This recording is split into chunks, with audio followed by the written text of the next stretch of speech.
Hey! Hello, hello, hello, hello, hello. Good evening and welcome everybody to the latest episode of the Failcast. My name is Simon, Mr. Valkenberg extraordinaire, and alongside me, as always, is the Taco King of Mexico. It's Mr. Esteban. How you doing, sir? Pip, old boy. I'm okay. As we were talking about before we're on air, I'm an old man now, so I have like unexplained back pain, and I make a noise when I get out of a chair, and I feel tired. But I've booked a vacation. I'm going away for a few days. Ooh, where are you going? Sweden. Because it's about the only place in Europe that they don't put you in quarantine when you arrive, so you can actually have a vacation. Is just having a vacation at the airport instead. Juicy. Yeah, I mean, like if you go pretty much anywhere else, you have to quarantine for at least 5 days before you can start your holiday. Mm-hmm. Right, and then you have to quarantine when you get back. So it's like fuck that. So yeah, that's perked me up a little bit. No Red Bull today. I'm on Dr Pepper because what is the worst that could happen? I had a journey of Dr Pepper where I spent about a decade drinking it, going, I'm not sure if I liked it, and then just by the fact that I drunk it for a decade, decided I must have done. Well, it's one of those things like, what flavour is it? I have no fucking idea. It's just it's brown. It's the brown drink. Tastes of brown. It tastes like vaguely fruity, but like no fruit that exists. Fruits that it doesn't taste of pepper. So, yeah, who knows? They also have cherry Dr Pepper over here, which is much nicer, but it's harder to find. I didn't know that existed. Nom nom. It does exist, and it's excellent. What else is excellent is our performance this year. Yes. Top of the constructors pile, I believe, and first and fourth in the drivers' standings. Yes. Not too shabby. And Hungary, where both of us go okay at Hungary. It's not a weak circuit for us, but it's not the best. Although I believe it is the site, I think this is where I won my first ever race on the podcast. It was Hungary, I think. Memories. It was either Hungary or Silverstone. No, it was Silverstone on my birthday, I remember. It was on like my 32nd birthday or something, and I won at Silverstone. Aww. Back when things were sepia toned. Yeah. And not just my birth certificate, but... Well, things are off to an auspicious start because I'm just getting a pinwheel for communicating with online services. Uh-oh. Yeah. Not good, is it? No, not at all. Hopefully that will pick up in a smidge. I suppose that's about waiting for all of the people to have done enough stuff around the Monaco race. Yeah, I guess so. I'm just going to restart the game because it's not doing the thing. But yeah, Monaco, much to talk about. Alright, why has that happened? Just decided to stop my broadcast for a laugh. Let me reactivate that. And we'll carry on as if nothing happened. Don't worry, the plebs won't notice. Never do. Yes, so much to talk about. While we're waiting for things to start working, and before we get into the F1 stuff, I'm going to have a little complaint about YouTube, like I had before we went live, because for those who are not in the loop on this, YouTube have changed their terms of service and now say, even if you opt out of showing ads on your content, we're going to show ads on your content anyway, and we're not going to give you the money for it. And I'm quite annoyed at this because I've always promised that my channel will be ad-free, because I know how annoying ads are, specifically on long-form content. So I haven't uploaded any Grand Prix World because I'm a bit annoyed about the fact that they're forcing ads onto my viewers. and they're not even paying me for it. Not that would make it any better. I don't want ads on my content. So, yeah, boo on you, YouTube. You suck. Indeed, indeed. So this all comes in, I think, from the 2nd of June, and when it does hit, so I go through and I've got specific options on my YouTube channel for how ads are shown. So I only show ads at the beginning, and occasionally if it's a long thing at the very end, but I never put anything in the middle. But there was a time when they said, we've automatically decided all of your videos over, I think it was 8 minutes, will now have mid-roll ads. And I had to go in and take them all out again, because it wasn't just one in the middle. They was like, here, after 2 minutes, here, after 4. And then it would be, like they would put like 10 adverts in the first 10 minutes of an hour video and then leave the rest. And I was like, what algorithm, Nick Weld, has decided that this was a good user experience? What are you smoking, YouTube? It's bizarre. Oh, they don't care about the user experience. I mean, what they've done there is they've realised most long-form content people duck out of after about 20 minutes. Mm-hmm. So they shoved all the ads in the first 20 minutes. Yep. Hello, mate. It's good to be back. Thank you for joining us in chat. I'm hoping we can have a bit of an old chatteroo as a collective here, because there's a lot to break down from the Monaco Grand Prix and everything that's going on in F1. We were just whinging about YouTube putting ads on our content that we don't want. You know, the usual stuff. What's the weather going to do in the race? Try! Oh, thank Christ for that. I don't think I was emotionally prepared. For anything other. Hungary is one of the few circuits where I have 2 setups. And I thought that, and I've got one that I'm going to go for the one that's slightly slower but slightly more stable, because I've been enjoying playing too much Race Room, and I feel like I've fallen slightly out of sync with the F1 game. Before I drive out, I do want to acquiesce to your request, Dicey. Words of encouragement. He's playing Grand Prix World, and he got... how can I word that? He got anally intruded upon by his suppliers, and Pedro Diniz doesn't like Montoya and is sad. Do you know what happens to the best of us? I mean, the problem I always had was trying to get Toru Takagi and Shinji Nakano into the same team, because they never seem to want to work together either.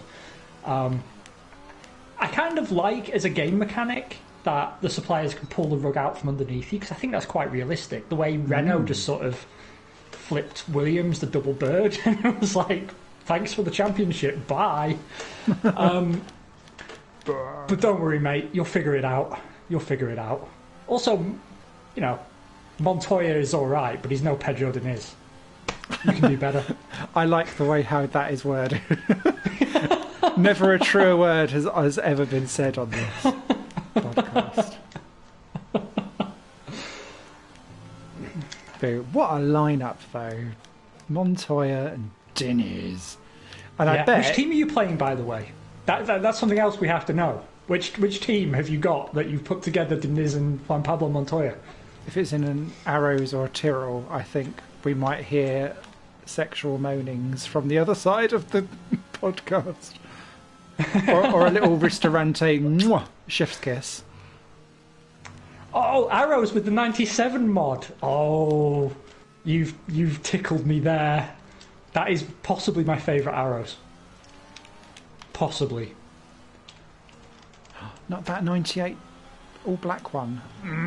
That's up there too, and the 2003 Arrows as well, or 2002. Sorry. Oh yeah, I like that. That was my favourite of the orange Arrows cars. Yes. But I don't know. There's something about Damon Hill's 97 Arrows that always just... It does look tidy. Spurs some arousal. Yeah, I would agree with that, mate. It's the best livery they had after the orange Arrows, for sure.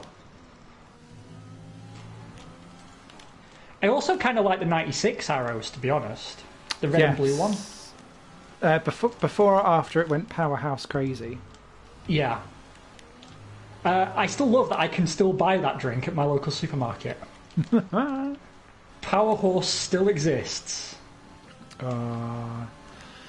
talking of obscure retro liveries and stuff, just because this podcast never actually shies away from it, I'm in the Luca Badora Appreciation Facebook group, and someone, in the 1999 Minardi, it's released as Italian Driver. It doesn't even have his name on it. Whoa! And what the fuck happened there? Oh. 5-place grid penalty. Everyone just stopped in the middle of the track. Oh, I can see a blue car is broken down. I think a Mercedes is broken down. But those 3 cars stopped in the middle of the circuit. Weird. Are we having a PS4 desync issue? No, I don't know what happened, but I'm glad I amused you, mate. I saw them then, I thought, oh, this is going to be a bit tight, but I thought they were moving, so I didn't brake early enough, because it looked like they were just slow. But no, like all 3 cars were just completely stationary. And then until I anally violated Hamilton and took him out, the other cars then started moving. It was a Sauber and a Williams. Sauber. But did I hallucinate that, Dazzy? Like, that did actually happen, right? They were completely stationary. I've never seen that before in this game. I've never seen that before. I actually thought I was out of the session. I hit him that hard. I'm glad you're not. I have a 5-place grid penalty though. That's going to be a pain in the arse. You're still qualified in front of me and still start ahead of me. I'm not in the fill zone yet for this. Oh, hello. Wait, seeing you getting pushed in. Boom. Anyway, just to finish off on my weird obscure tribute. Wow. So, this guy has gone and hand painted a Mini Champs Luca Badora 1999 helmet so that it can, and then actually made like a custom stand for it, so that it actually says Luca Badora on the actual Mini Champ thing, as opposed to him just being Italian Driver. Yeah. So fun. So I was like, the good things. Hey Yuri, hope you're well. So it has happened to other people, it turns out. That's good. In F1 2018, 12 cars disqualified in Singapore. Kimi span and blocked everyone. Yeah, I mean, like Singapore or Monaco, you kind of expect an error like that, but that made no sense to me. So if you imagine, Simon, on the right-hand side of the circuit, there was a Williams followed by an Alfa, and they were like nose to gearbox. And then to the left of them, sort of in the middle of them, was Lewis Hamilton. Bizarre. And now there's another yellow flag somewhere on the circuit. So what is going on, people?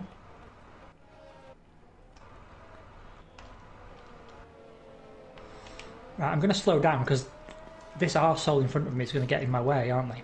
And that allows me to kick off this F1 podcast. Hey.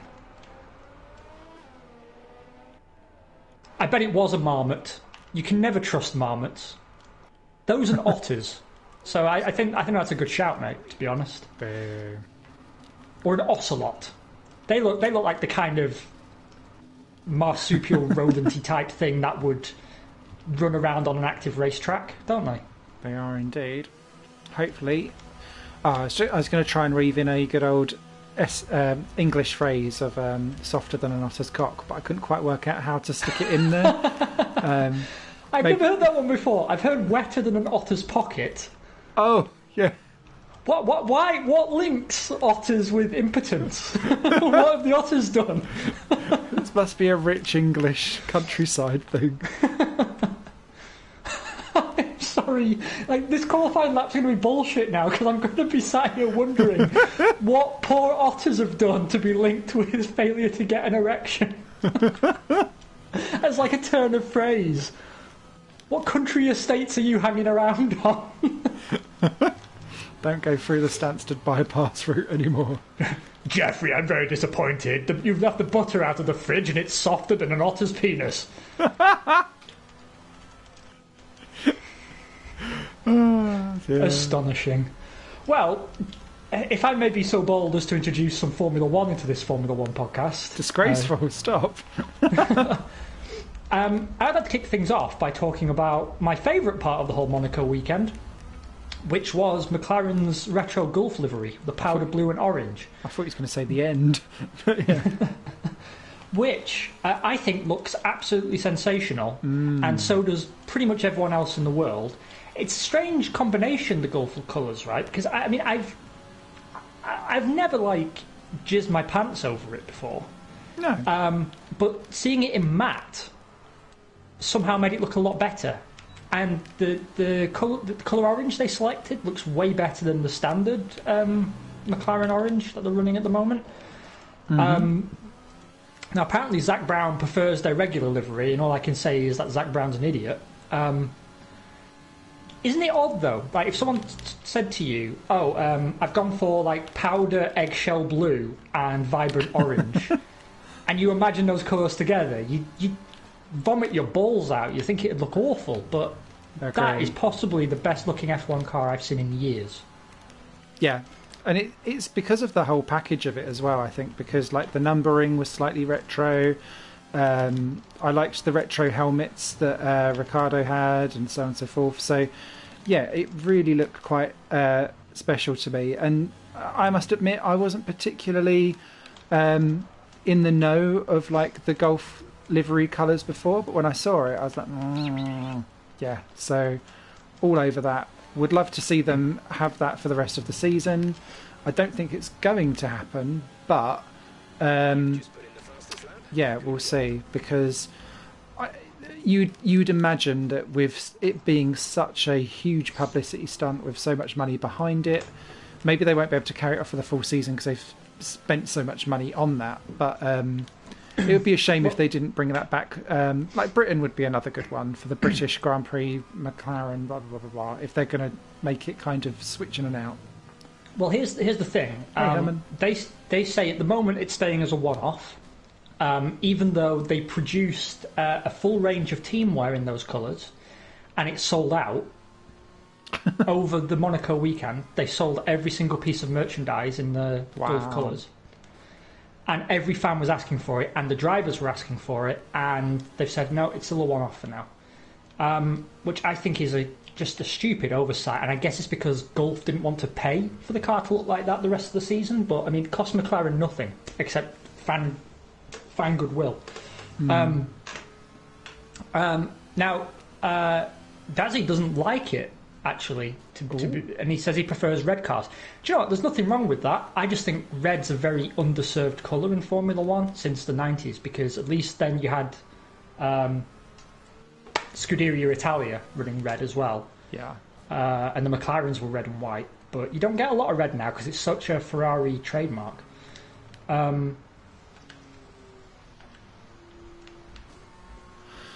Oh wow, you are half a second faster than me and Bottas. What was that a minute ago? Yeah, you'll out-qualify me. I'm super slow at bullshit. Playing your mind games. Oh, that's getting at me. My pooper scooter, even. But Daz's theory, though, is that Gulf is definitely going to be their team sponsor next year. I mean, I think it would be stupid not to be. Especially after this. Yeah, I mean, the way it's so universally approved of, it's good for both brands. Like, I don't know why. Make that deal happen yesterday. You can't pay for this kind of marketing. Yeah, and like I've never known a because I done like the little like reveal livery video and stuff like that with Lando all being like, "Oh, I'm a kid looking at the TV. Oh, look at me! I'm just about to have my balls drop." And then it was all like going back to the past, and I was half expecting like a resurrected, like collection of 70s and 80s F1 drivers to like walk out halfway through and all of that kind of stuff. So yeah, a bit like the F1 2021 DLC pack. But yeah. There was so much that went into that, and I appreciate that it's just a one-off, but it feels like wasted momentum. Don't know. Sorry, Daz has just made me laugh. F's in the chat for Bottas's career. He shall be remembered only for his naked ass in Drive to Survive. Yes. In future, I love the idea that Channel 4 or Sky has him on as a pundit. And you know when they pop up like the name and what they are on the screen? It just says Valtteri Bottas, sauna enthusiast.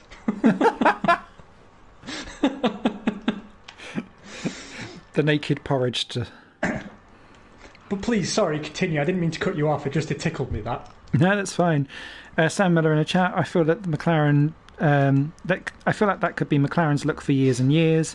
Their cars have looked quite basic and bland in recent years, whereas that livery of the Recon was delightful. I really like the papaya, though. But I do probably like that dual thing more, I think. I think I know what you mean. Also, we've got a new name for Buttass.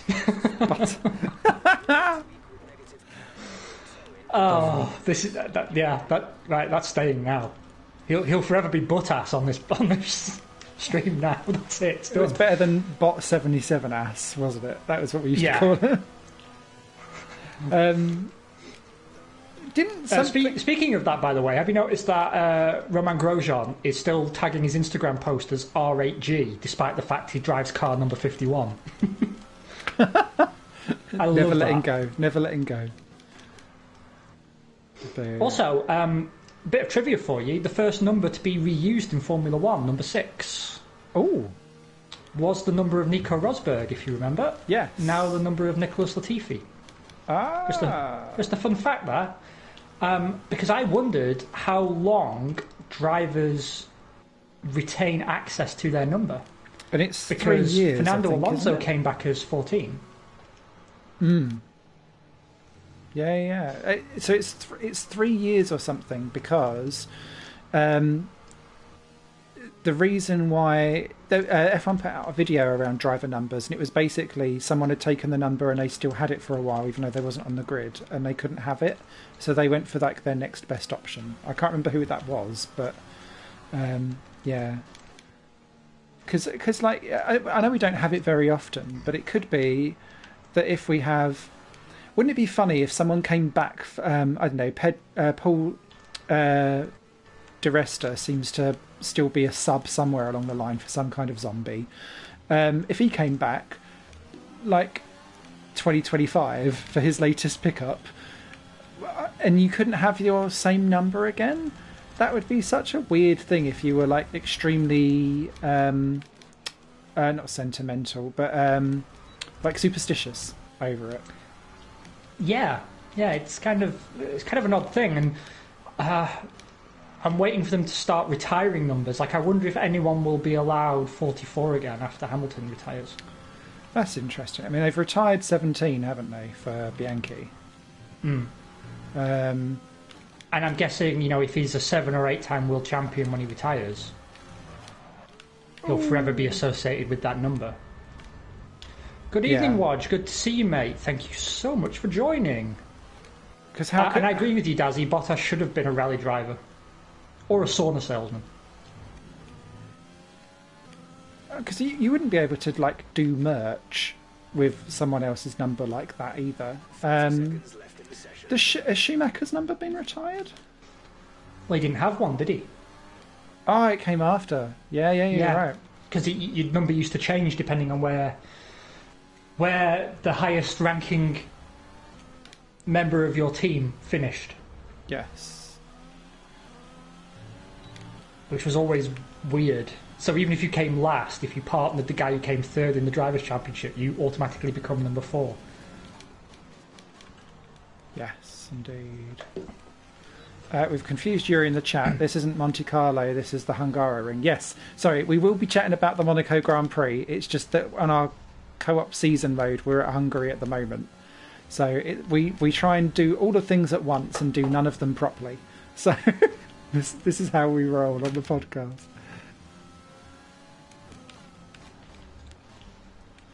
I don't know, Simon. You and your misleading advertising. So, you are on pole, sir. Despite all your protestations that wouldn't happen, I've just binned it. I could only qualify 4th, which means I'll be starting down in 9th. Not on pole anymore. Brotass has... Buttass, sorry, it's just got us. Yeah.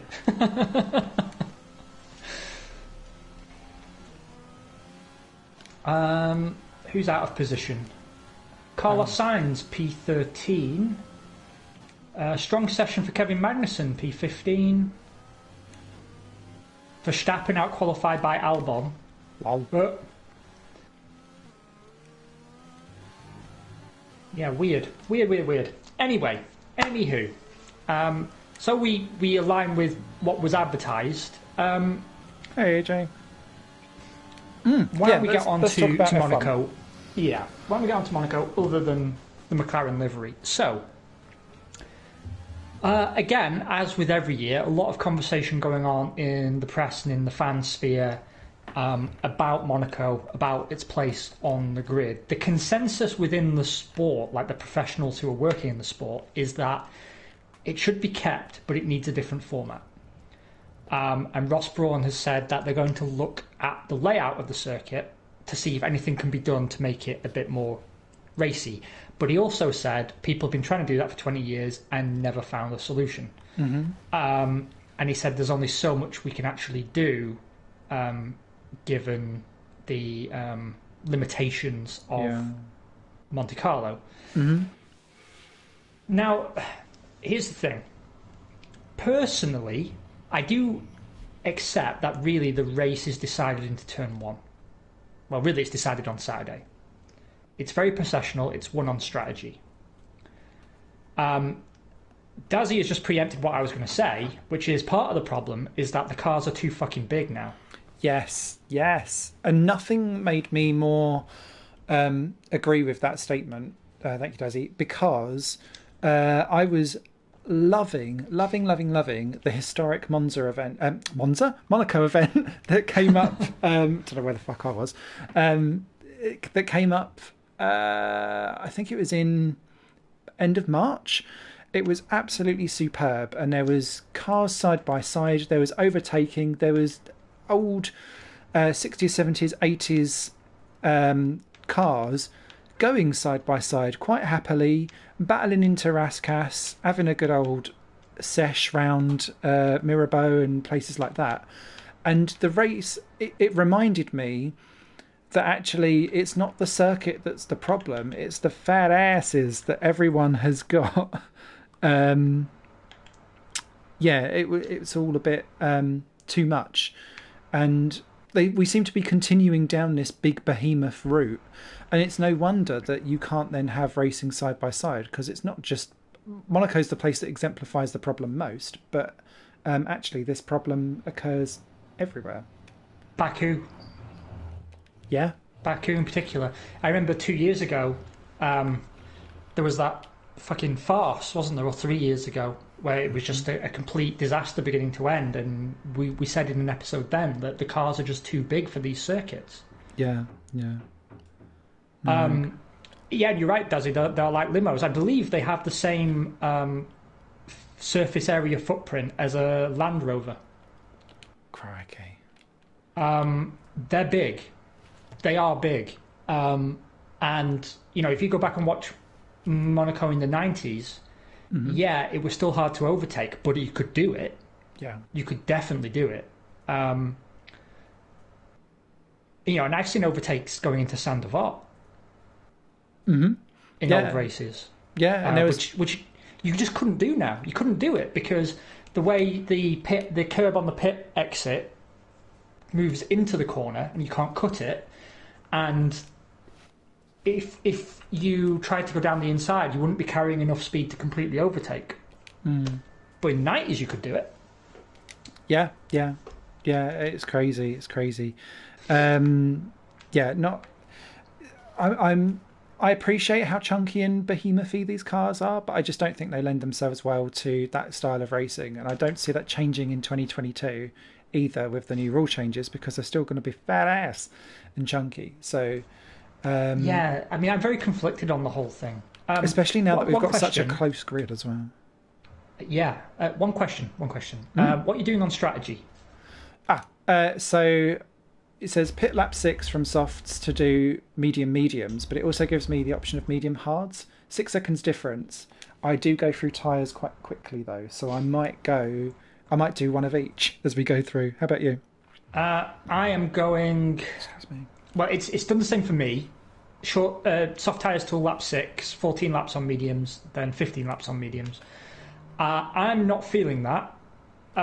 It tells me it's 10 seconds slower to do this, but I don't believe it. Softs to hards to softs. Oh.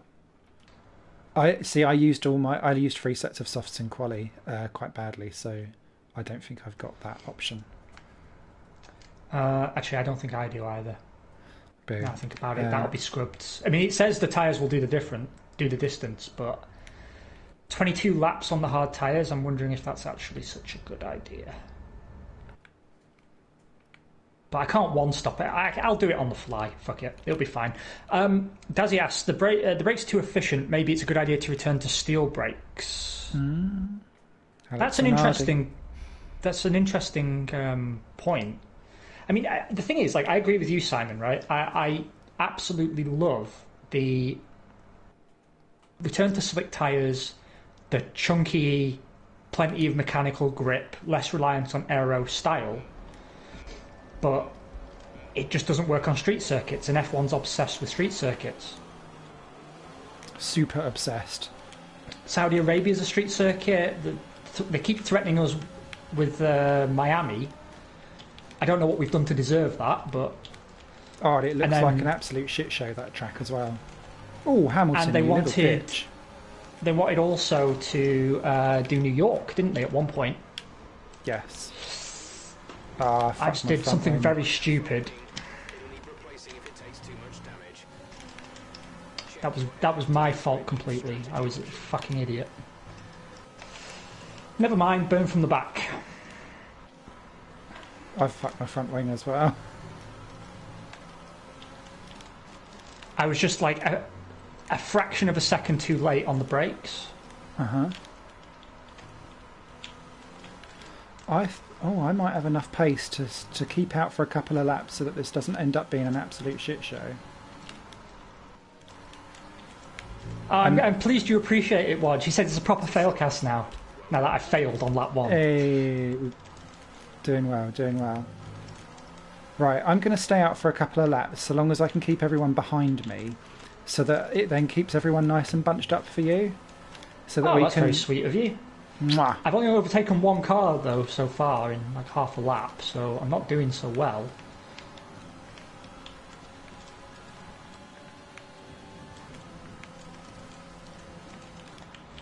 Right, get out of my way, peasants.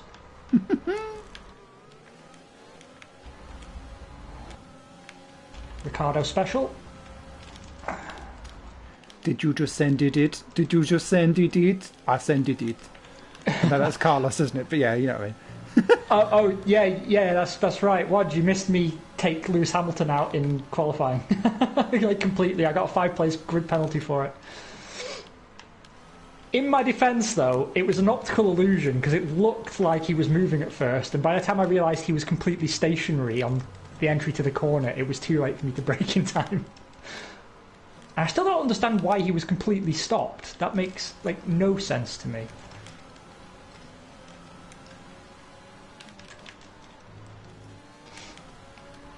I do like the AI in this game. They're very aggressive, but as long as you're prepared for it, you can have a nice little cheeky race with them.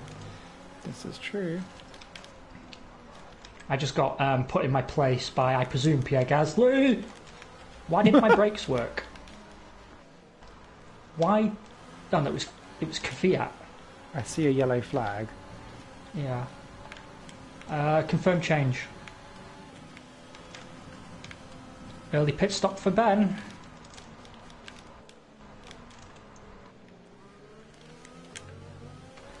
I'm not having a good start. I'm not having a good start. Oh shit, I fucked that up as well. I need to keep my head in the game here. I keep missing my braking point. Never mind. I was overdue for a really shitty race. It's been a while. I've been doing far too well. I'm leading the Drivers' Championship. That should never happen on this show. Anyway, that frees up brain power to host the podcast part of this podcast. So while you're fighting for success, I will handle the news. Obviously, they're now going to look at the layout for the Monaco Grand Prix. I don't think it helped that Formula E managed to have a very exciting race in Monaco. Mm-hmm. Using the full jacket as well. Yeah, it kind of it makes it a bit more glaring that Monaco isn't really a race. Now, some people suggest, well, just make it a time trial event. It is a solution, but I don't think it's a good one. And the thing is, I wouldn't like to see Monaco removed from the calendar, even though I know it's a bad race.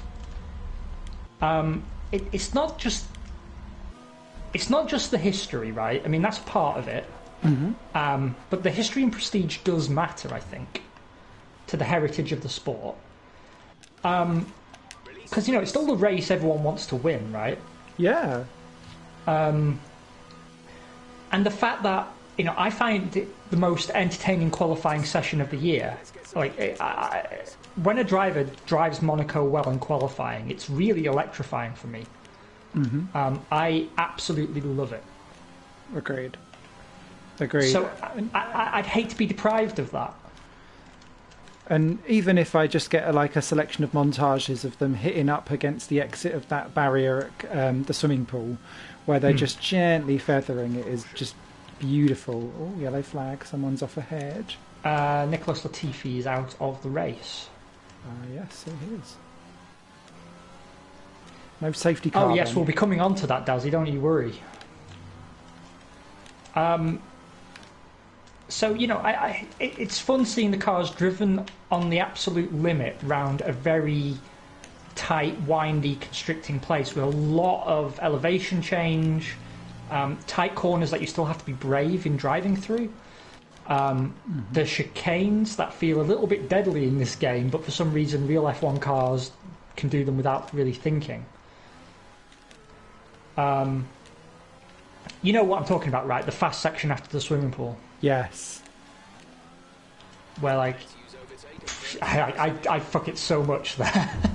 Because if you're not fast enough, that's where you lose all your lap time. Yeah. But, part of me still actually enjoys our qualifying sessions at Monaco. And I've had pole twice. I can qualify at Monaco. I just can't race at Monaco for some reason. Well, it's the tyres overheating, isn't it? But, yeah. I think it's a great event. It's one of the few problems in F1 where I honestly don't see a fix. I don't really want a fix either. I'm quite happy that, and bizarrely, Crofty actually said it quite nicely, is that just different events offer different challenges, and this one might not be a pure out and out side by side battle racy one, but this is about the concentration, the thread in the eye of the needle through everything, and it's these types of things that make you understand and realise just exactly what kind of god tier things these drivers and these machines all are. I don't think that it will necessarily translate to fantastic viewership all the time, but I think it still utterly deserves its place, in my opinion. But yeah, I completely agree with you, Dazzy. Albert Park, best street circuit of all time. Nope. Absolutely my favourite. Nope. Oh, go on. Adelaide. I still prefer Melbourne, personally, but I realise it's a subjective thing. Yeah. And it's not that I hate Adelaide, it's just, I think it's because I grew up with Melbourne more, I think. Mm-hmm. And it was, for years, the only track I could drive in these games. It's the one that everyone spends the most practice time on as well, isn't it? Yeah. Because it's the opener. What do you think of the changes now that it's taken place for the chicane? I don't like it. I don't see how it... Because it's still going back into that quick left-right chicane. I don't see how that works as a thing that will translate to overtakes, because they're fundamentally funneling themselves back into another crazy chicane. So, yeah. Well, I'm afraid I must report that your suggestion of Adelaide is giving Dazzy AIDS. We're very sorry.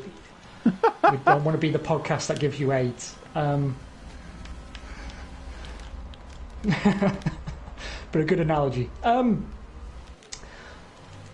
So, with all that sort of caveated, that we understand it wasn't perhaps the most electrifying event of the season, why don't we get on to talking about the event itself? The big shocker for everybody was, of course, Ferrari's pace out of nowhere. Yeah. And they had an excellent build-up, and then it really looked like they were going to deliver in qualifying. In fact, I had a premonition of what happened to Carlos Sainz, because my honest assessment is Carlos Sainz would have been sat on pole. Mm-hmm. He'd had the number of Leclerc all through the weekend, and he seemed much more composed and relaxed, right? And I noticed he didn't seem to care about setting the fastest time in Q1 and Q2.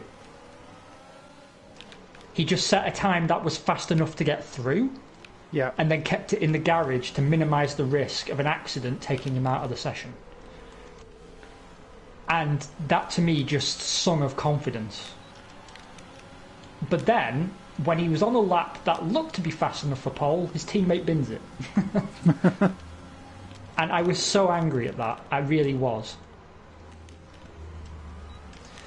Well, we may have to agree to disagree on that one, Dazzy. For me, I think Sainz would have taken the pole, but obviously you see it as a Leclerc pole. Sainz seemed faster to me in all the sessions, and he looked more comfortable. But, until I'm in the heads of both of them, I can't say for sure. And obviously the session wasn't allowed to finish. He was on a very good lap, wasn't he, at the time? He was on an incredible lap. But that whole... the way how they went round that whole weekend was just really fascinating for me, because I remember even on like the Thursday, everyone was like, why are Ferrari talking like they're talking in press conference jargon for the first time like all year? This makes no sense. We know that their car might be quite good round here, but lol.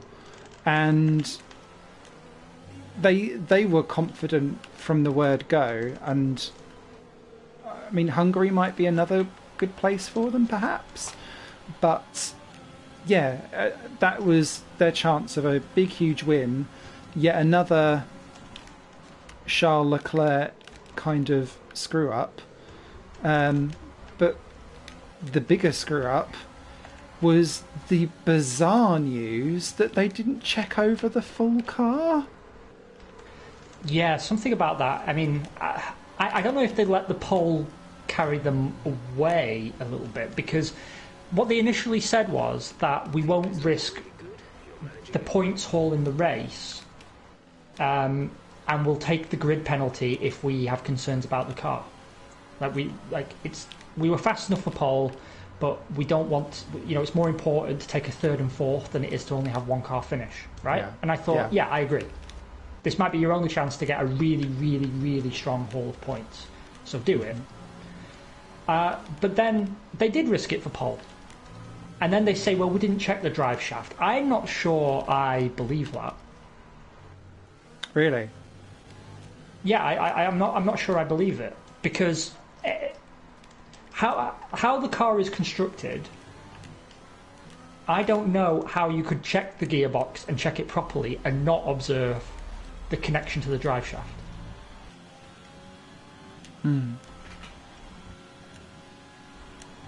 Honestly, I'm not sure. And what that tells me is that either they're lying and they're covering up their own bad decision making, which is they saw it and figured, let's risk it because track position is everything in Monaco.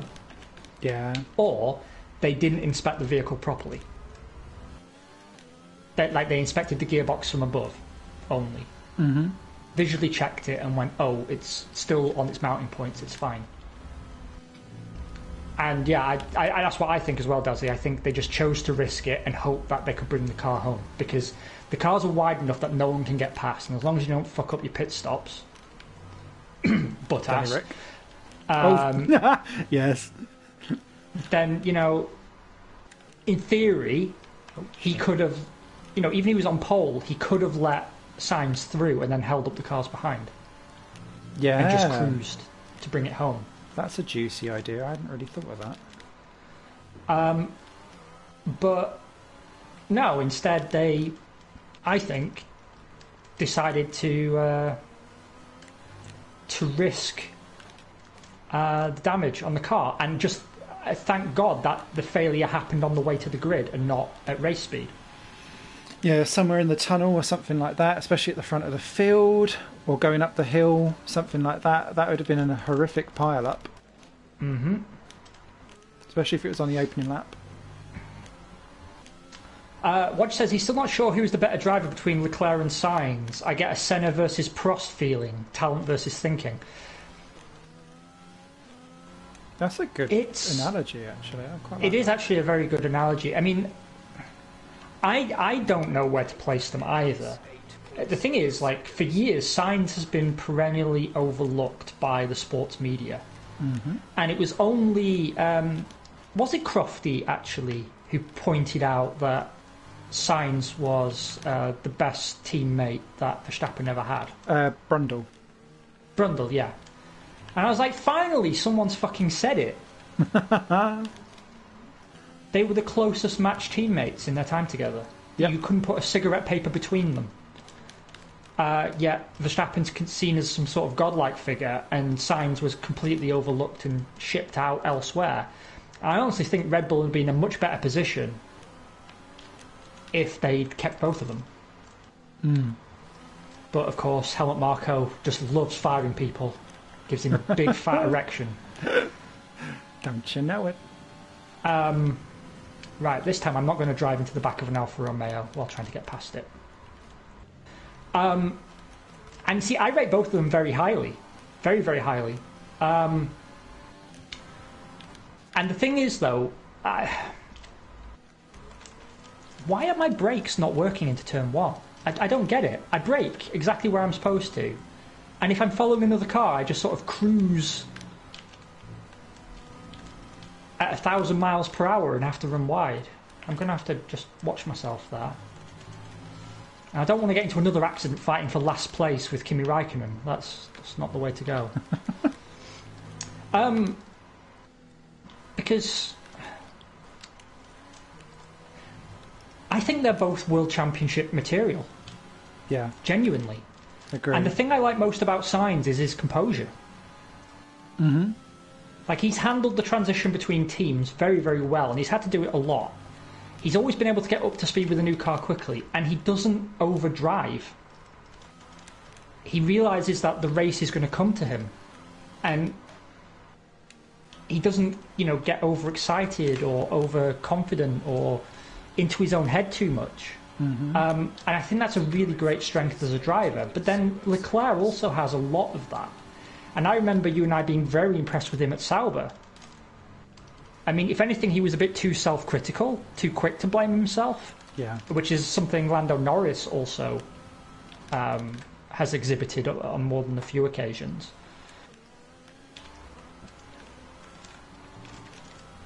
Yeah, no, I agree. And it's...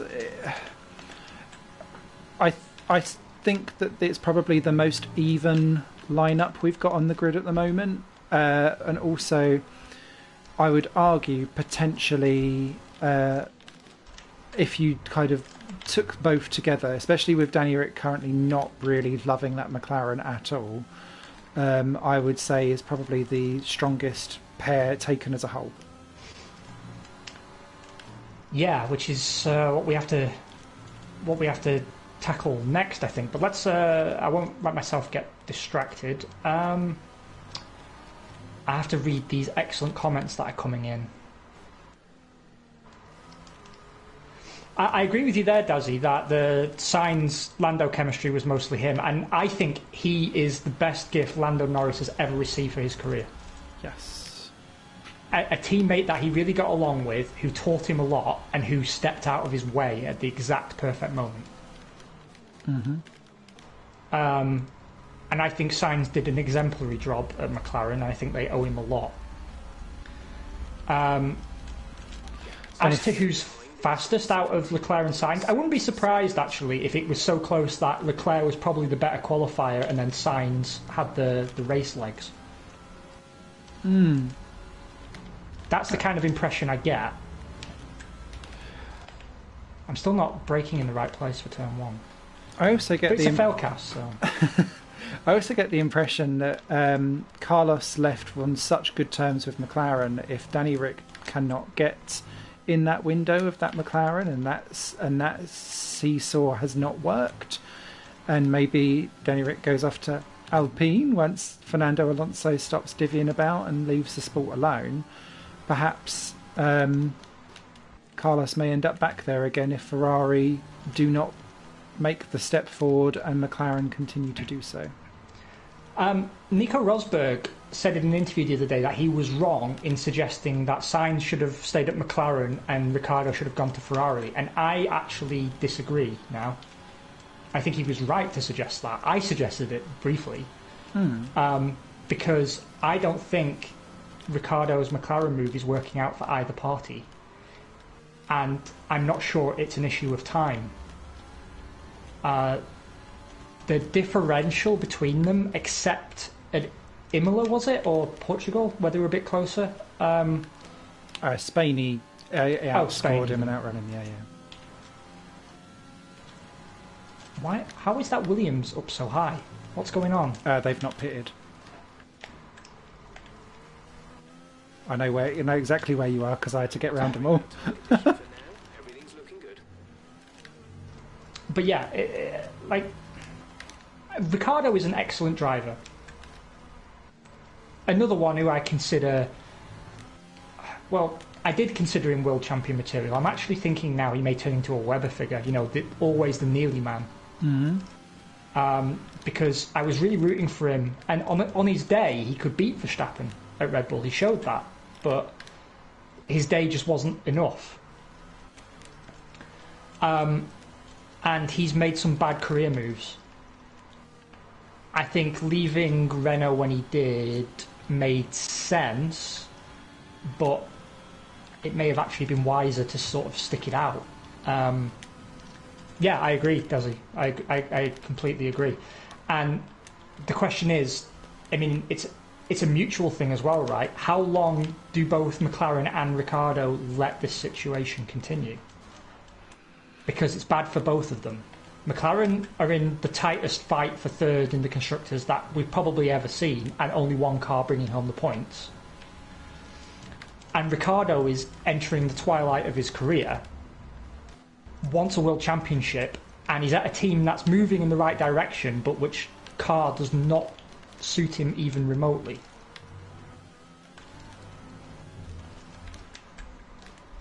And because I've read that he's having to basically relearn how to drive again, which sounds bizarre.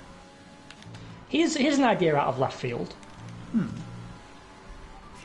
A switcheroo with Red Bull. Ricciardo back to Red Bull, Perez to McLaren. The return of both of them. I actually think that would work out well for everybody involved. I think both drivers and both teams would feel a net benefit from that.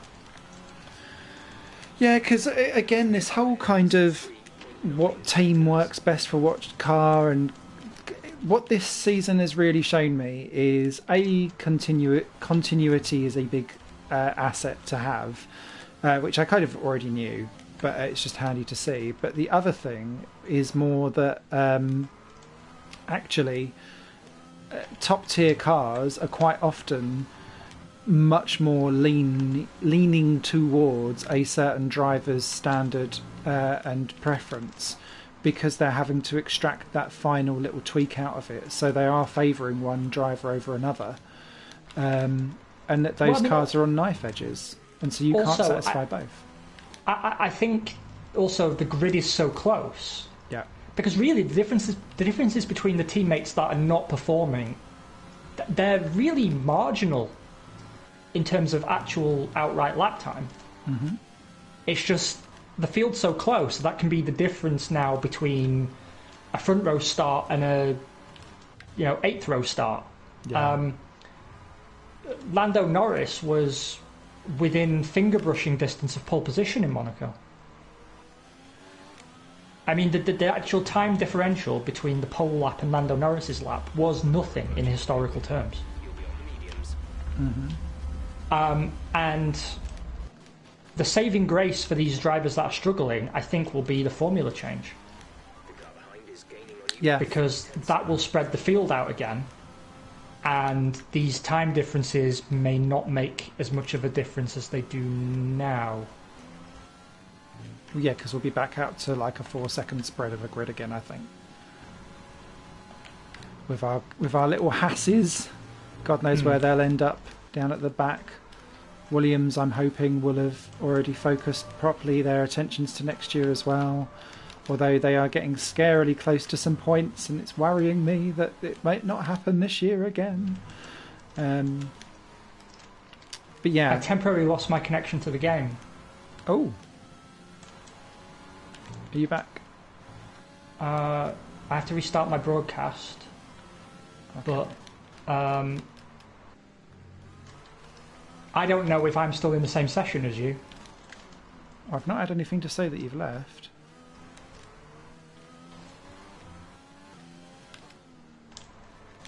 Yeah, maybe it was just my stream that went down. I don't know.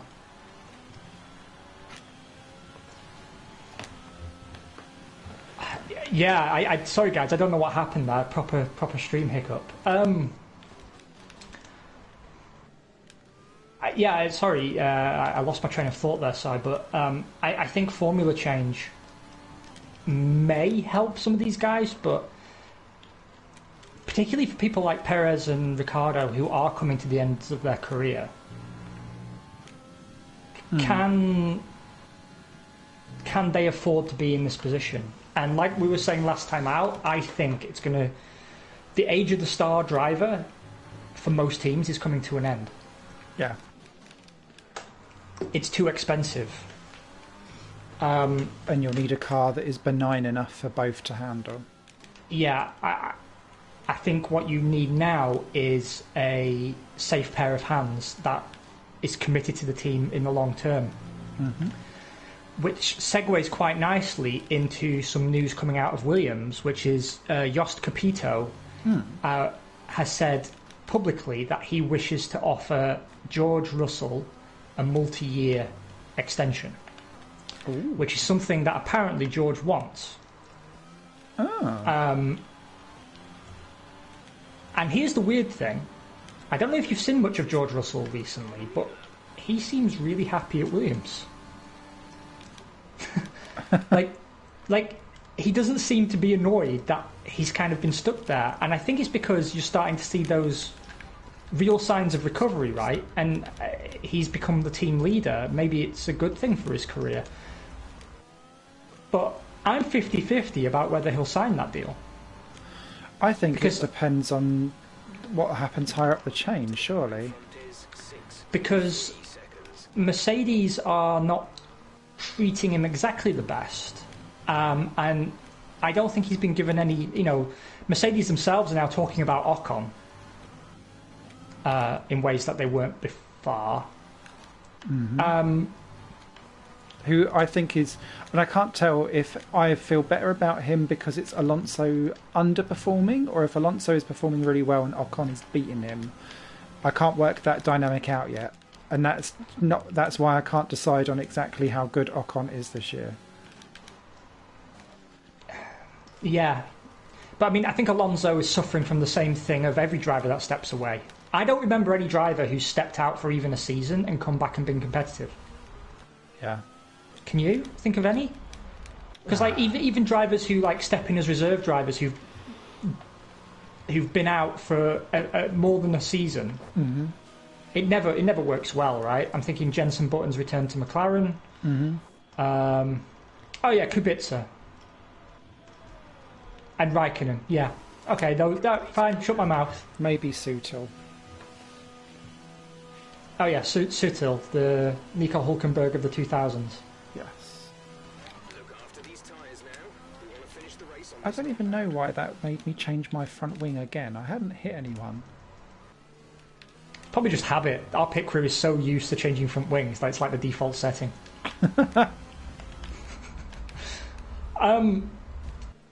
So yeah, the whole thing's kind of a mess for me, because you've still got that issue, right? That you're only as good as your last Grand Prix. Mm-hmm. So let's say these problems all go away with the formula change, and these drivers that are struggling to match their teammates are suddenly back in play next year. Yeah. Will their reputations have been damaged too much by then? I don't think so. I think it does kind of taint a little bit, maybe, how I would view them in a long-term kind of pantheon of careers of being able to be adaptable.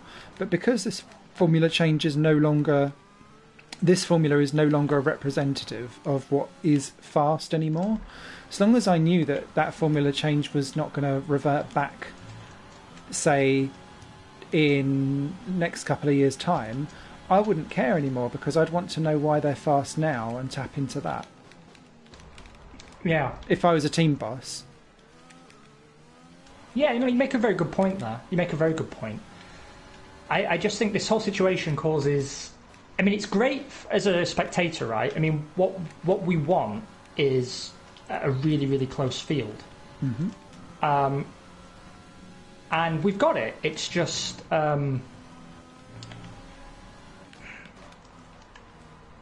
it's just all the teams are close together, and that means if you're 2/10 off your teammate, which once upon a time wouldn't have been a huge deal, it means you're now like 7 places behind them or something. Yeah. So it means that the teams are hopping around on one foot, and the drivers are starting to look so bad compared to their teammates that I think it does damage their market value and perception a little bit. I mean, my estimation of Ricciardo has been negatively impacted, and I'm incredibly sympathetic to him. Yeah, and he took a while to get up and running at Renault as well. So I'll give everyone half a season, but the problem is that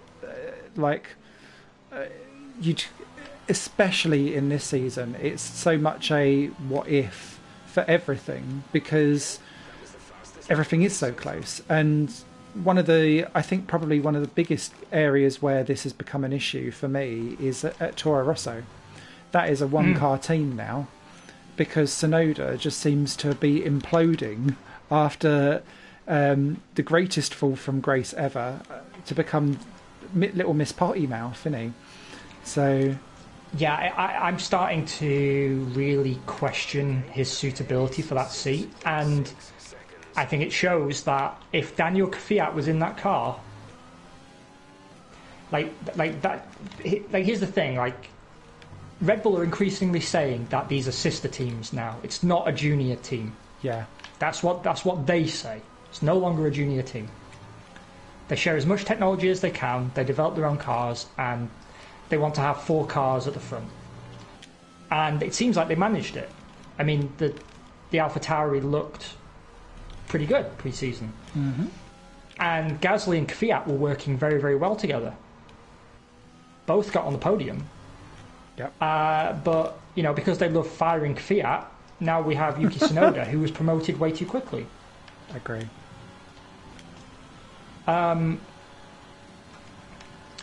Yeah, I agree, Duzzy. Kvyat was really good. It's just Marco hates him. It's not my Russian hashtag. Yeah, it's because, first of all, he got demoted because he upset Vettel, which seems like an odd reason to demote him. And then, as we all know, once you're demoted by Red Bull, that's your career over. I mean, Pierre Gasly's won races and still has been told would rather sign Sergio Perez over you. which is not necessarily a decision I disagree with, but it's simply the case that it shows you damaged goods. Red Bull don't do second chances really, unless they're super desperate, and even then your second chance is temporary. See Daniel Kvyat. Mm-hmm. Sam and I were saying years ago what Kvyat needs is to be a team that believes in him, because I think he's a really, really good driver. He's got a lot of potential, and we were saying actually before Williams slipped down the grid, when they were still somewhat competitive, that he would have made a really good Williams driver. Or, if I'm thinking where would I put him now? Actually, I think Williams or Sauber would have been solid options. I don't see him somehow at Alpine. No. Or at McLaren. Although he is the Alpine reserve driver, isn't he? He is, yeah. Which I find odd. Well, he was also a Ferrari test driver. I mean, the teams clearly rate him. It's just that, we're down to the problem again that he doesn't come with any backing now that Red Bull have pulled the plug on him. So he's got no sponsors to help him get into the fucking car. And there's only 20 seats on the grid. Mm-hmm. Something that needs desperately rectifying, but I've done that one to death. There was an interesting exchange going on in my chat over here with Waj and Dazzy, querying whether we'll see an American driver anytime soon, and the name Joseph Newgarden popped up. I'd love to see Newgarden given a shot.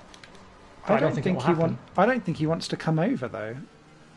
No, I mean, but that's always been the thing as well, right, with really talented American drivers. It's like they're doing well where they are. Why would they come to F1 where, they're probably going to be midfield at best? Yeah, and unless they walk into like a race championship-winning team. Because Colton Herta's the other one that's been mooted around as potentially coming across to F1 as well. But I don't see why they would when they're coming across to a less level pecking order and a less level playing field. Because I think with Grosjean and Ericsson, the things that they're relishing most is that they have the opportunity to show what they're made of and go well. I mean, we've already had Grosjean get the pole and then grab P2 in the race, wasn't it? Ericsson's currently sitting in the first couple of rows for the Indy 500. Sato has become an Indy 500 specialist and has won several races. Wilson was doing well before his untimely death. And you've got so many people that were just offcasts from F1 because they weren't able to get into the top tier cars to show what they could do, and then they've been able to do that on a much more consistent basis because Indy is grabbing it by the scruff of the neck, lower budgets, more grassroots, all of that kind of stuff. I don't see why you would then upset the apple cart when you can make a decent enough living. Oh, that's not how you overtake Simon. In America. Yeah, it's very true. Why would you come from a situation where you're winning races to one where you absolutely have no chance? Yeah, quite often. Waj asks, are any of us planning on watching the Indy 500? Well, of course. Yes. I do. I don't see it. I'm a self-confessed IndyCar disliker for many reasons, but it's kind of Dazzy's just touched on it. It's kind of, it's a Super Bowl, isn't it?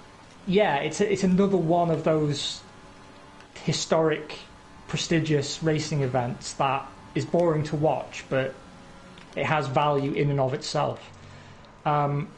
So yeah, I mean, I'll definitely be watching. I don't like IndyCar as a series, just like I don't like NASCAR as a series, and I agree.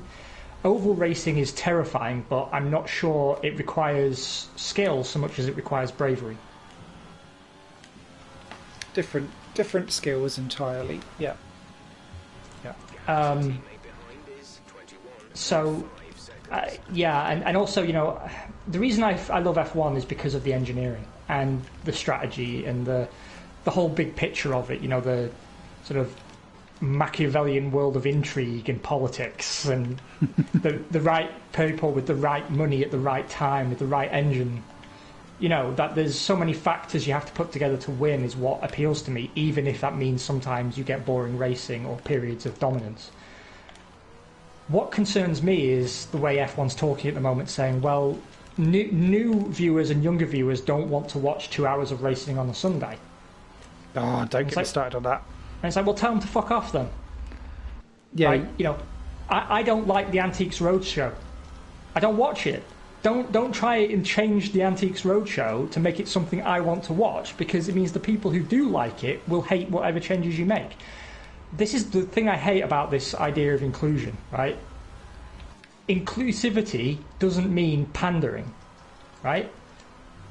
Anyone in the world, in my mind, is welcome to drive, work in or watch Formula One. I really don't care. I want to see the best drivers built by the best engineers at the best tracks, right? Mm-hmm.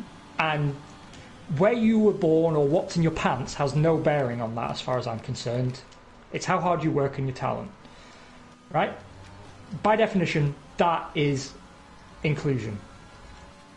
What's not inclusion is saying, well, they're not watching it and we want more people to watch, so why aren't they watching it? Oh, it's too long. Well, we'll make it shorter then. Because all you're doing is you're creating, some new fans, but you're alienating all of your existing fans. A good example of this is Star Trek. I'm a bit of a Trekkie. It's a guilty pleasure. I hate Star Trek Discovery because it's not Star Trek. It's something. It's got Star Trek name, but it isn't Star Trek. It's something completely different.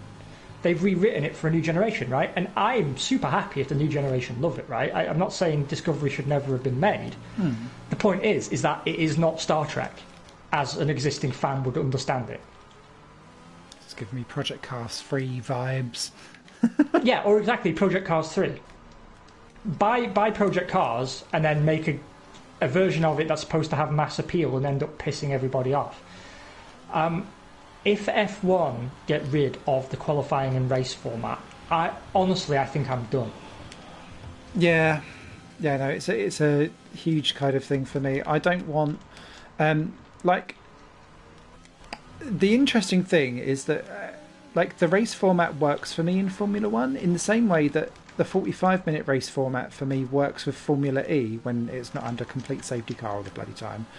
Because with Formula E, it's a build-up of energy management, settling into phases, doing this, that and the other.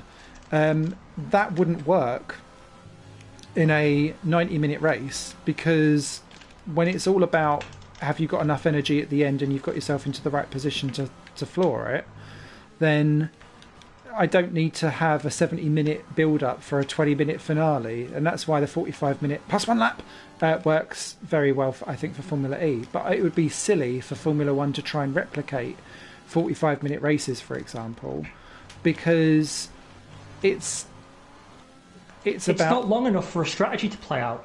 Yeah, and because strategy is such a crutch for the fact that these cars can't overtake, you're not going to have any overtaking. You don't have the time for the strategy to play out either, nor we'll see this with sprint racing for qualifying.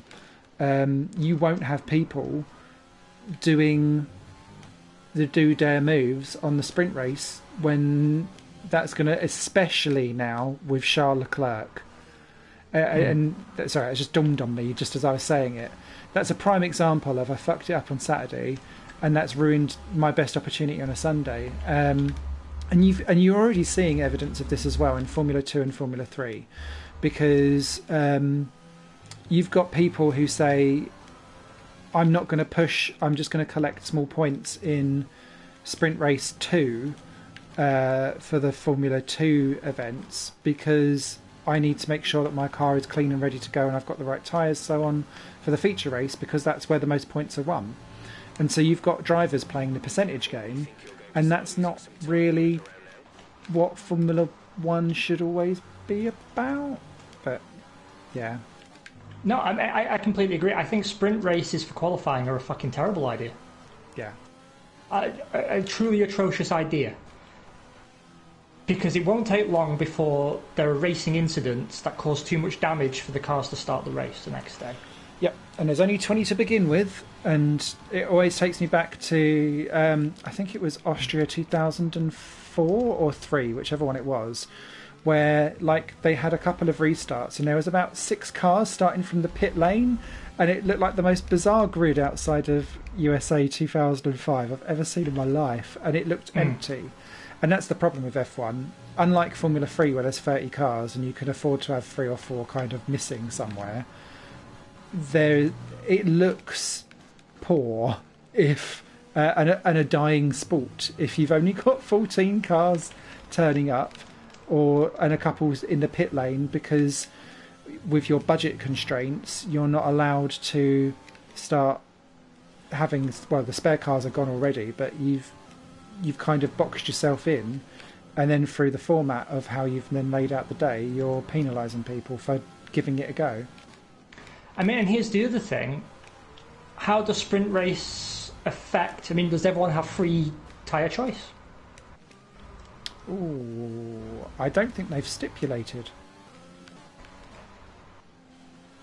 Because, you know, could we see a situation where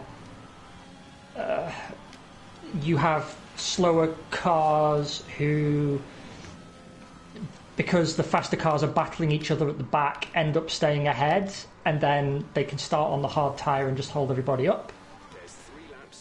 I mean, I just don't see this leading anywhere good. Same. Which year was it when they did qualifying with every minute the last car drops out? Oh, that was 2016, 14. right? What was it? 16? Yeah. I remember because it was fucking stupid and really confusing. Because not even the commentators could understand what was going on, and people were in the middle of a lap and then getting knocked out because they didn't understand it either. That was a travesty. And I understood like the elimination format to a point, but that was merging 2 sets of rules to make a third that shouldn't have been merged at all. If it had just been elimination and every 3 minutes in the hour qualifying session last place gets knocked out, then it's a hard fast rule. It was because they then done it with Q1 and Q2 and Q3. Made no sense whatsoever.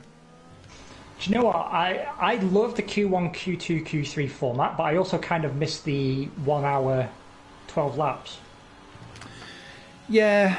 I do miss that a little bit. It had its disadvantages, you know, where teams wouldn't go out for half the session and then crowd out, but you know, it did allow a bit more strategy to play in, and it allowed the weather to play more of a factor. But on balance, I think I still prefer Q1, Q2, Q3, with Q2 deciding your race tyre. I like that as a system. I think it's a good balance of risk and reward. Hello, Beetlejuice. Very good to see you, mate. Yeah, it's not a case of dressing for the job I want. It's dressing for the job I have. But, you know, thank you for noticing. So, we're getting to the end of the race now. And we are. I would like to talk a little bit more about Monaco, because I want to talk about one Mr. Lewis Hamilton and his ridiculous moaning all the way through the Grand Prix, as well as talking about the redemption of Sebastian Vettel, the temporary redemption of Sebastian Vettel, I'm sure. Go. Which shall we tackle first? Should we do the misery of Mercedes, because I think we'll enjoy that. Yes, all right. So, Hamilton was comprehensively spanked by Bottas in qualifying, which is very rare to see, and I've still not heard an adequate explanation as to why Lewis struggled so much. But then Bottas was taken out of the race through no fault of his own. Hilariously. The air gun basically stripped the wheel nut, and it couldn't be removed. Apparently Ferrari also tried to remove it, and they couldn't get it off either. Very sporting of them. And Mercedes said they can't get the wheel nut off until they take the car back to the factory and they cut it off. Yep. So I've seen a that photo. really was stuck on there.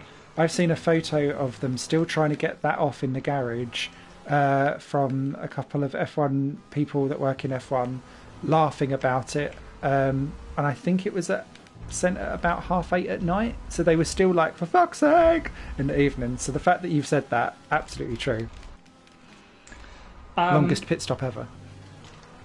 And what was interesting was, after this happened, obviously Lewis wasn't aware, but once he was complaining about how his strategy was playing out, he asked his engineer, where is Valtteri? Presumably because he wanted Valtteri to work as some kind of rolling roadblock. Yeah. And I think it shows just how entitled he's become at that team. Yes, their strategy didn't play out, but that's as much down to him as it is anybody else. The fact, Gasly and Vettel beat him is down to him. He was not fast enough. Yeah. Dazzy says he always preaches about wanting close competition, but when he has to fight and isn't on... Yeah, I agree. Grumpy. He enjoys the competition as long as he wins the competition. Yes. Agree. Yeah, the quote from him, I have no lesson to learn, the team does. He was rightly, I think, dragged for that in the press. A lot of people saying that's not the sort of comment he should be making. And I agree, but it's exactly the sort of comment I've come to expect from him. Incidentally, he also took that opportunity to hint at retirement. Because... But he was only saying a couple of weeks ago about how he wanted to sign up again. Yeah, he... Yeah, I agree. He was much less entitled when he was busy fighting a certain German in the second Mercs as Beetlejuice. I agree, because he didn't have the leverage to get away with it. But here's the thing. Part of me thinks his days at Merc were numbered anyway. I think this is a grace season. And I think Toto engineered it, because if it was up to Daimler, he'd be gone. Yeah. And George Russell would have been in the seat. That's my honest feeling on the matter. Because as we said a few times now, Russell's salary is 1/40th of Lewis Hamilton's. Yes. And he might not be fast enough, as fast as Lewis, but he's fast enough to win in that car, and that's all they need. Yeah. This is what I mean when I say, I think the age of the star driver is starting to end. And particularly with teams having to operate under budget caps, it's going to make, as a proportion of a team's budget, driver salary look so huge that I think teams are going to start negotiating it down. I agree. So, yeah, I think there's every chance he won't be in that car next year, and it won't all be his decision, but he'll make it look that way. Beetlejuice asks, watching this season with Verstappen and Red Bull, will Russell really be fast enough? No. I don't think he would. But I think if you'd had Russell in that car last season, he would have been fast enough to do the job. Yeah. And I think maybe Hamilton's saving grace is just how close this grid is. So long as he continues to steal wins under Red Bull's nose. And it was nice, Red Bull got absolutely handed their ass to them strategy-wise in Barcelona and in Portimao as well.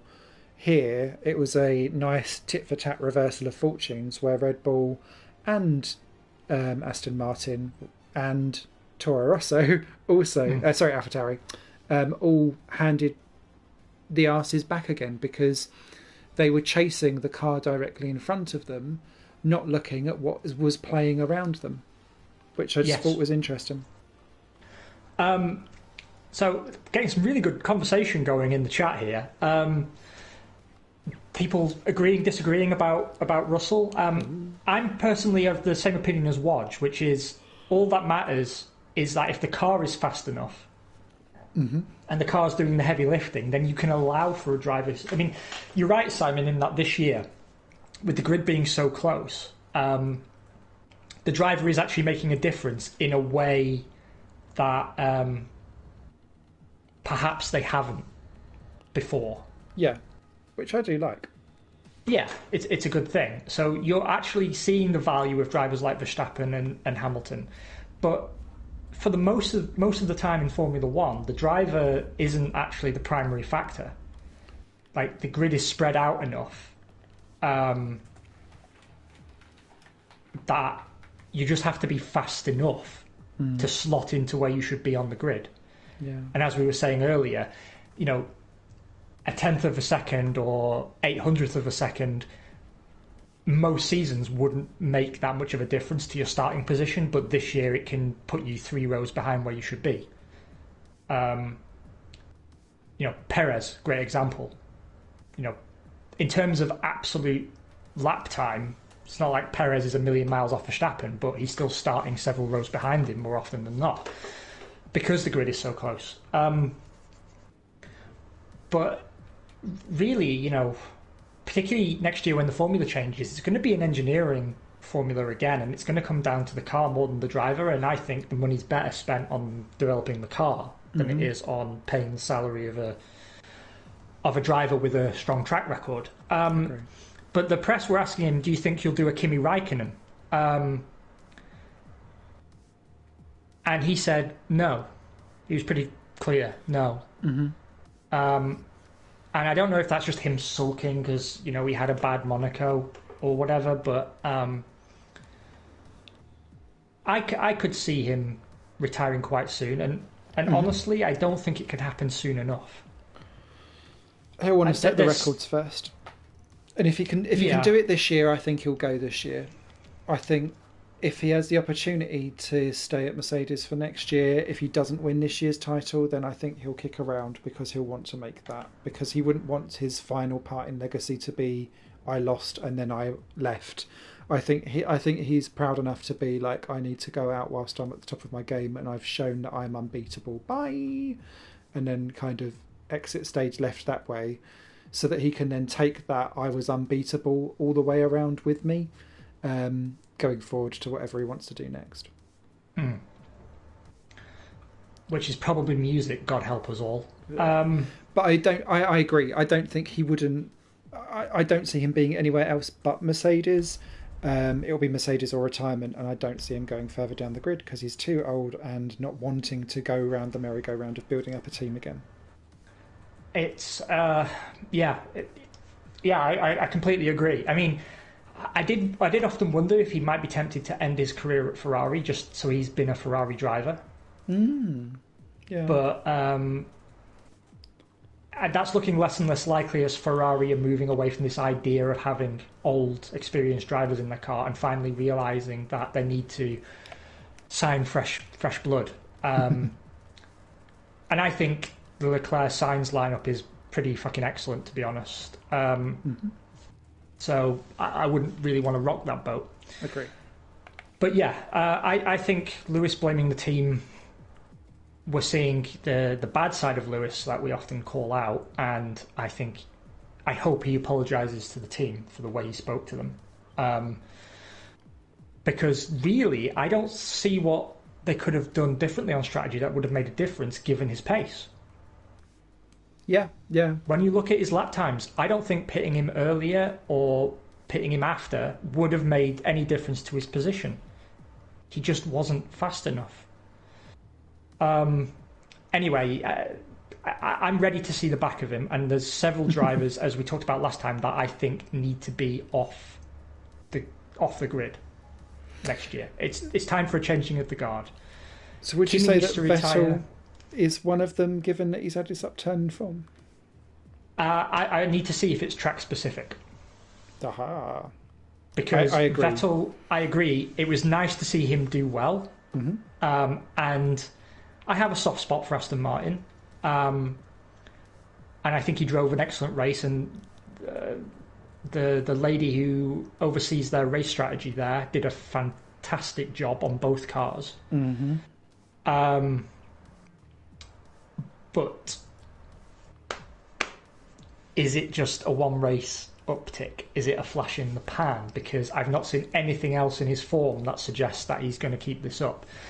And if he doesn't, then yeah, Vettel, Raikkonen, Alonso, and Hamilton.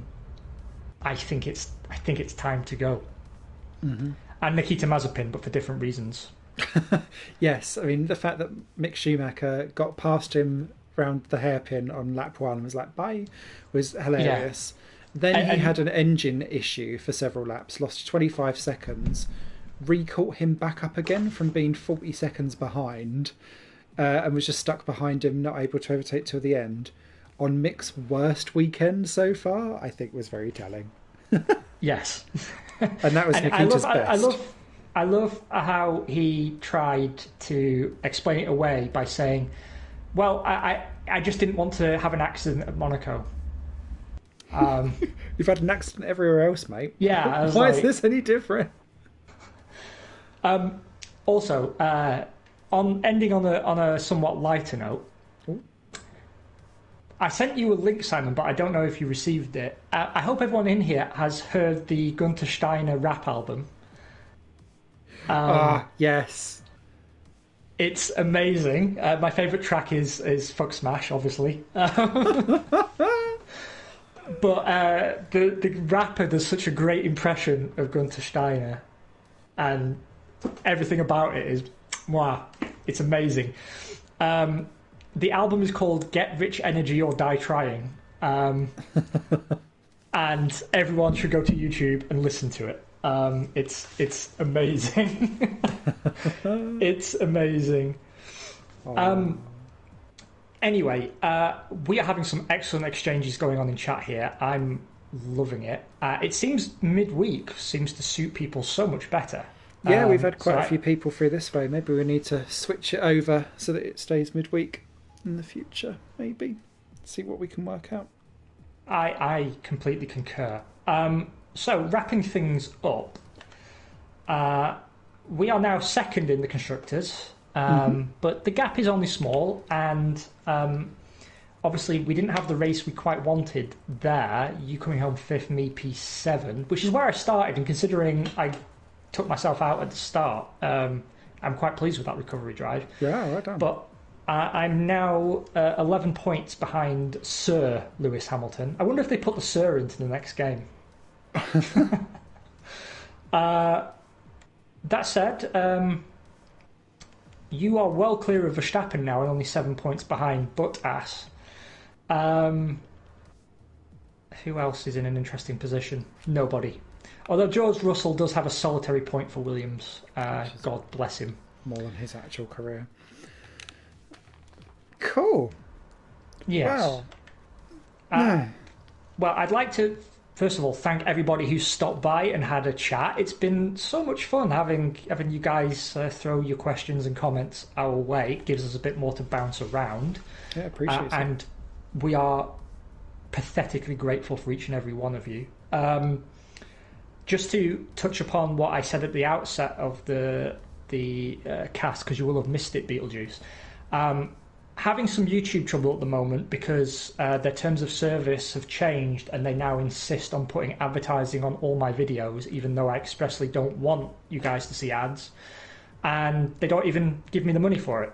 And I just think ads in Grand Prix World is going to really ruin the viewing experience. So I don't know what alternatives that are and whether people actually use them, but yeah, I need the Denise dollars to sponsor my channel. That's what I need. He's taken over the supermarket chain that his dad used to fund him. So maybe I should write to Pedro Diniz. I think I'm probably his biggest advocate on the internet. So, Diniz dollars sponsor the vids, so at least the ads are relevant to the audience. And it can just be Pedro Diniz just sat at a desk like a president. And he just goes, I am Pedro Diniz, and I approve this message. And that can be it. That can be the whole advert on my episode.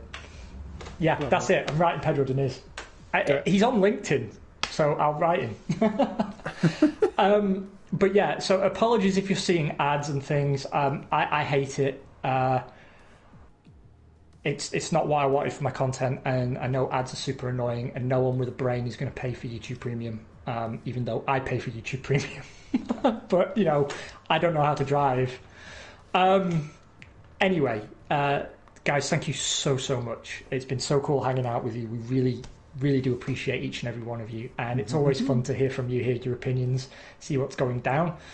I will be back in 2 weeks for another Failcast, or will I? No, I'll be in Sweden. Ooh. No, I'm in Sweden next weekend. Okay. No, so yeah, I'll be back 2 weeks. Whereas Simon, you'll be up to other stuff, I presume. What's going on for you? Are we on China? Yes, got loads and loads of game reviews of stuff that's coming out that I was sent release previews of, lots of platformers and stuff like that.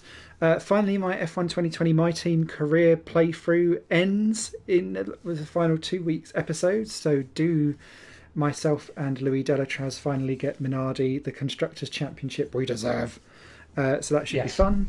And yeah, that's pretty much everything that is going on. I'm slowly starting to organise a bit of a sim race fun event, probably on Race Room because it's free to download. So we'll look at some of the free stuff that's on there and try and organise something to get people going, because I've had quite a lot of messages from people who are interested just in the racing stuff that I do in general.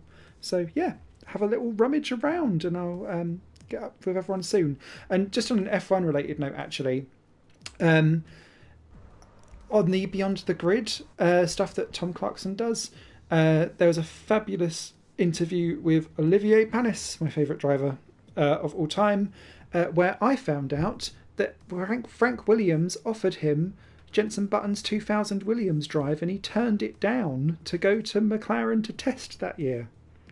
Wow. Who knew? Who even knew? And one of his best mates is Jacques Villeneuve. What the hell? That's a weird... I can't imagine them in the pub. No, and they have a WhatsApp group where whenever he says something stupid, Olivier Panis sends him a message saying, "Shut the fuck up." I just found that really funny. Some final comments. Beetlejuice points out there are only 3 free tracks on Race Room. Dazzy was asking, did someone say Minardi? Where? Simon is actually on his YouTube channel doing a Minardi Revival career mode playthrough. It's very long though, so join in for the last couple of episodes because they were recorded at the end of last year. But that's youtube.com/higherplanegames, all one word. Yep. And yes, Beetlejuice, I'm going to Sweden because it's the only place I can travel where they don't care about putting you in quarantine. Mm-hmm. So, yeah, that's my plan. Guys, much love. Mwah. Thank you so much for joining us. We will see you again in 2 weeks. Failcast F1 on Instagram, that's where you'll be able to find when we're on next. We're still trying to figure out the best day. This is the second time we've done a Thursday now, I think. Or no, we did a Tuesday, then a Thursday. We're trying to figure it out, but we aren't averse to a midweek episode. So hopefully that works well in future. Please stay healthy, take care of yourselves, guys, and I hope to speak to you very soon. And yeah, bye, love you, bye. 2 weeks, bye. Mwah.